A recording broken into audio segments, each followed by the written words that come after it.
با ژلی که به خاطر گرما زیادی رقیق شده و با ژلی که به خاطر سرما زیادی غلیظ و سفت شده چیکار کنیم؟ اگه ژلت خیلی سفت شده کافیه اونو 20 دقیقه داخل یه ظرف آب گرم قرار بدی. اینطوری کار کردن باهاش خیلی راحت تر میشه و دیگه اون غلظت آزاردهنده و بیش از حد نداره. اما اگه ژلت به خاطر گرما خیلی رقیق شده باشه کافیه اونو توی ظرف آب سرد با چند تا تیکه یخ قرار بدی. بعدش دیگه کنترل موادت خیلی راحت تر از قبل میشه. امیدوارم براتون مفید بوده باشه دخترا.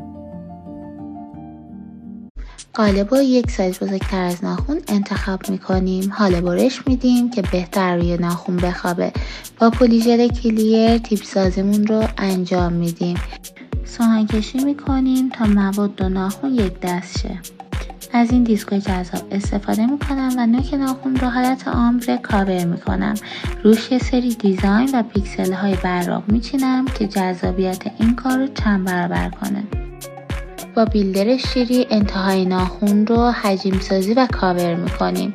حالت آمبره شیریا رو روی دیزاینم میکشیم و در انتهای کار بیلدر کلیر رو سر ناخن میزنیم، خوش میکنیم، سوهن کشی میکنیم و این شکلی ما یک آمبره فوق‌العاده جذاب و شاینی داریم. بفرمایید به همین زیبایی این ویدیو رو برای دوستای ناخن کارت حتما بفرست.